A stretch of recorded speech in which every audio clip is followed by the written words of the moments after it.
নমস্কার বন্ধুরা, আজ বানালাম লেমন রাইস। তার জন্যে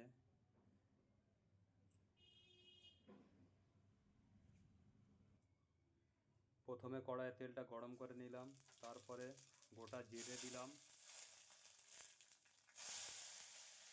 তারপরে লাল মির্চা দিলাম, কারি পাতা দিলাম,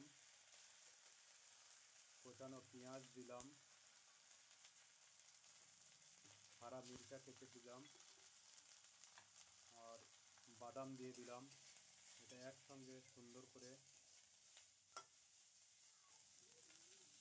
করে ফ্রাই করে নিচ্ছি। এরপরে দিলাম লবণ,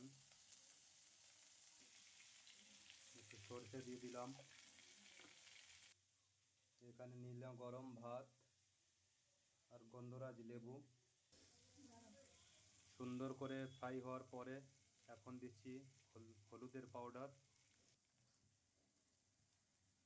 এবার আমরা চাউলটা ঢেলে দিলাম। এটা গরম ভাতও দিতে পারো, ঠান্ডা ভাতও দিতে পারো।